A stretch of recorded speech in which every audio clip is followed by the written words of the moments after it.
Hello दोस्तों, तो यहाँ पे हमें एपिसोड की शुरुआत में शिनिगामी रेयन का सीन दिखाया जाता है। और अगर आपको नहीं पता है कि शिनिगामी क्या होता है, तो जापान में शिनिगामी को गॉड ऑफ डेथ माना जाता है, जिसको इंडिया में यमराज के नाम से भी जाना जाता है। तो अब आगे से मैं शिनिगामी वर्ड ही यूज करूंगा। हमें दिखाया जाता है कि एक शिनिगामी होता है जिसका नाम होता है रयू। वो शांति से यहाँ पे बैठ के सबको देख रहा होता है, या फिर मैं कहूँ सोच में पड़ा होता है। और वहां पे मौजूद बाकी सारे शिनिगामी आराम कर रहे होते हैं, या फिर वो अलग अलग तरीके के गेम खेल रहे होते हैं। यहाँ पे हमें दूसरी ओर इंसानी दुनिया का सीन दिखाया जाता है, जहाँ पे एक हाई स्कूल स्टूडेंट होता है लाइट यागमी, और वो अपनी इंग्लिश क्लास में बैठा होता है। शिनिगामी रेयन की तरफ उसके क्लासमेट्स या तो गेम खेल रहे होते हैं, या फिर चुपके चुपके बातें कर रहे होते हैं, और जो उनको पढ़ाया जा रहा होता है वो उसको इग्नोर कर रहे होते हैं। वो टीचर लाइट यागमी को एक जापानीज सेंटेंस को इंग्लिश में ट्रांसलेट करने के लिए कहता है, और लाइट यागमी बिना किसी दिक्कत के वो कर देता है, जिससे कि हमें दिखाया जाता है कि वो काफी ज्यादा स्मार्ट है। जब वो घर वापस जा रहा होता है, तो वहाँ पे न्यूज रिपोर्टिंग हो रही होती है। पब्लिक टेलीविजन में अलग अलग क्राइम्स की न्यूज कवर की जा रही होती है, और हमें दिखाया जाता है कि धीरे धीरे दुनिया में क्राइम्स बढ़ते जा रहे हैं। यहाँ पे र्यूक और लाइट के जरिए हमको दो अलग दुनिया का कंपैरिजन दिखाया जाता है, और वो दोनों यही सोचते हैं कि उनकी दुनिया सड़ चुकी है। अगले दिन जब लाइट क्लास में होता है, तो वो लेक्चर में ध्यान नहीं दे रहा होता, क्योंकि उसको पहले से वो चैप्टर आता होता है। तो वो खिड़की से बाहर देखता है, और उसे दिखाई देता है कि आसमान से एक नोटबुक जमीन पे आके गिरती है। जब उसका स्कूल खत्म होता है, तो वो देखने जाता है, और वो नोटबुक अभी भी उधर ही पड़ी होती है। जब वो उस नोटबुक को उठाता है और उसका पहला पेज ओपन करता है, तो उसमें लिखा होता है कि तुम जिस भी इंसान का नाम इस डेथ नोट में लिखोगे, वो इंसान मर जाएगा। तो यहाँ पे लाइट उस डेथ नोट को बंद करके दोबारा से वहीं पे रख देता है। वो सोचता है कि ऐसा कैसे पॉसिबल हो सकता है, ये जरूर कोई प्रैंक होगा। जैसे कि हम सभी को वो मैसेज आते हैं कि तुम ये मैसेज 12 लोगों को फॉरवर्ड करोगे तो तुम्हारे साथ अच्छा होगा, नहीं तो तुम्हारे साथ कुछ और ही हो जाएगा। लेकिन फिर भी लाइट के मन में क्यूरियोसिटी होती है, और उसे जानना होता है। तो वो घर पे वापस जाते वक्त उस डेथ नोट को ले लेता है, और जब वो घर पहुंचता है, तो वो उस बुक के रूल्स को पढ़ता है। उसमें लिखा होता है कि जिस भी इंसान का नाम तुम इस डेथ नोट पे लिखोगे, वो इंसान 40 सेकंड में हार्ट अटैक से मर जाएगा। उस इंसान का नाम लिखते वक्त तुम्हारे मन में उसकी शक्ल होनी चाहिए, जिससे कि अगर वही सेम नाम किसी और भी इंसान का है, तो गलती से वो ना मर जाए। हमें बताया जाता है कि इस डेथ नोट से किसी इंसान को नाम लिखते ही साथ 40 सेकंड में हार्ट अटैक से मारा जा सकता है, या तो फिर किसी प्रकार के एक्सीडेंट या फिर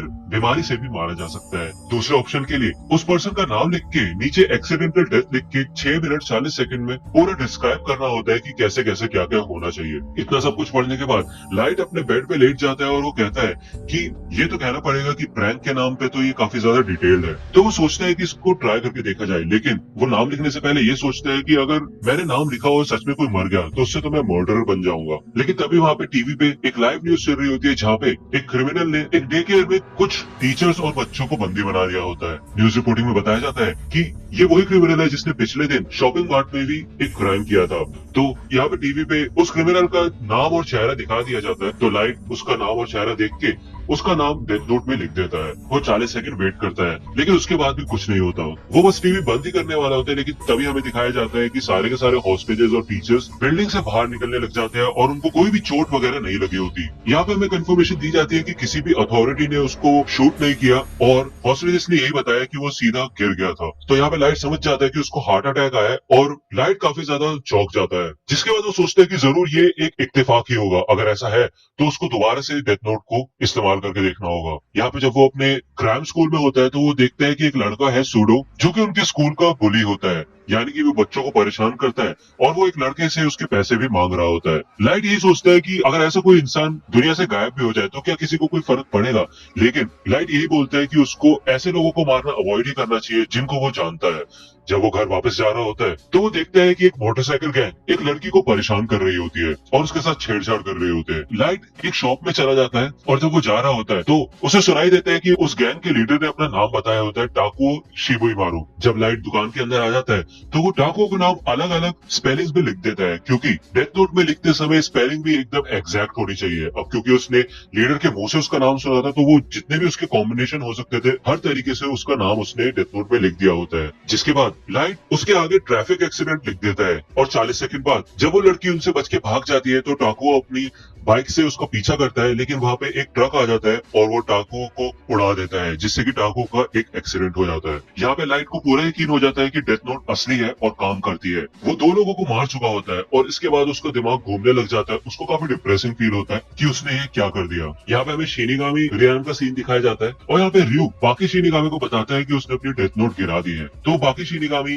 ryuk के ऊपर हंसते हैं और वो कहते हैं कि तुम हमेशा मुसीबत में पड़ जाते हो, तो तुमने उस डेथ नोट को कहाँ पे देखा था? तो ryuk बताता है कि इंसानी दुनिया में, मैंने उसे इंसानी दुनिया में गिराया। यहाँ पे वो शिनिगामी कहते हैं कि तुम्हारे पास तो दूसरी डेथ नोट भी थी ना। तो यहाँ पे भी दिखाया जाता है कि ryuk के पास दूसरी डेथ नोट भी होती है, लेकिन उसको अपनी पहली डेथ नोट भी चाहिए होती है। तो यहाँ पे एक पोर्टल होता है जो कि इंसानी दुनिया और शिनिगामी रियम को आपस में कनेक्ट करता है। यहाँ पे ryuk अपने पंख फैला लेता है और वो पोर्टल से इंसानी दुनिया में आ जाता है। यहाँ पे लाइट भी स्कूल से घर आ जाता है और उसकी मॉम को अपने नेशनल प्रैक्टिस एग्जाम के रिजल्ट्स देता है। उसमें भी वो फर्स्ट ही आया होता है। यहाँ पे उसकी मॉम कहती है अगर तुम्हें कोई गिफ्ट वगैरह चाहिए तो तुम बता सकते हो, लेकिन लाइट अपने रूम में चला जाता है और वो कहता है कि मेरे को कोई गिफ्ट नहीं चाहिए, जो मुझे चाहिए था वो मुझे मिल चुका है। वो डेथ नोट को ओपन करता है और हमें दिखाया जाता है कि उसने काफी सारे नाम वहाँ पे लिख दिए होते हैं। जब वो इन सब नामों को देख के हंस रहा होता है तो वहाँ पे ryuk आता है और लाइट ryuk को देख के डर जाता है और अपनी कुर्सी से गिर जाता है। ryuk बताता है कि तुम जिस हिसाब से हंस रहे हो, मेरे ख्याल से तुम्हें पता चल चुका है कि ये कोई आम नोटबुक नहीं है। तो ryuk बताता है कि वो वही शिनिगामी है जिसने ये डेथ नोट यहाँ पे गिराई थी। तो यहाँ पे लाइट उठता है और वो कहता है कि ryuk, मैं तुम्हारा ही इंतजार कर रहा था, मुझे पता ही था कि ये कोई आम डेथ नोट नहीं है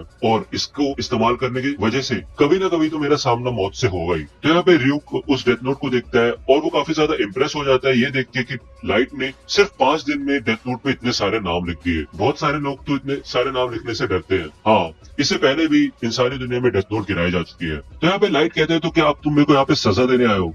तो ryuk कहते हैं क्या सजा, कैसी बातें कर रहे हो तुम? एक बार डेथ नोट इंसानी दुनिया में गिर जाए तो ये यहीं की हो जाती है। इसका मतलब ये डेथ नोट अब तुम्हारी है और अब चाहे तो तुम इसको किसी भी तरह यूज कर सकते हो, और अगर तुम ये डेथ नोट नहीं यूज करना चाहते तो तुम ये किसी और को दे दो, लेकिन उसके बदले मुझे तुम्हारे दिमाग से इस डेथ नोट की सारी मेमोरीज मिटानी होंगी। और मैं तुम्हें एक बात बता दूं, जो भी लोग डेथ नोट का इस्तेमाल करते हैं वो आत्मा की शुद्धि के लिए ना ही नर्क जा पाते हैं और ना ही स्वर्ग, और जब समय आएगा तो मैं अपनी डेथ नोट में तुम्हारा नाम लिखूंगा। तो ryuk लाइट से पूछते हैं कि ये बताओ कि तुमने सबको हार्ट अटैक से मारा, लेकिन सिर्फ दूसरे क्रिमिनल को ही तुमने एक्सीडेंटल डेथ क्यों दी थी? तो लाइट बताता है कि अगर सारे के सारे क्रिमिनल सिर्फ हार्ट अटैक से ही मरेंगे तो जल्द ही लोगों को पता चल जाएगा कि कोई जानबूझ के ऐसा कर रहा है। ये उसी की रिस्पॉन्सिबिलिटी है कि वो दुनिया में से सारी बुराइयों को खत्म करे, और जब लोगों को ये समझ आ जाएगा कि कोई उन्हें हमेशा देख रहा है और उन्हें बुरी चीजें नहीं करनी चाहिए, तो सारे के सारे लोग सुधर जाएंगे और अच्छी जिंदगी जिएंगे। तो यहाँ पे ryuk कहते हैं कि अगर तुम ऐसा करोगे तो लाइट, पूरी दुनिया में सिर्फ तुम ही अकेले बुरे इंसान बचोगे। तो लाइट कहते हैं नहीं, ऐसा नहीं होगा, क्योंकि मैं पूरी जापान के सबसे बेस्ट स्कूल में पढ़ता हूँ और उसमें भी टॉपर हूँ, और मैं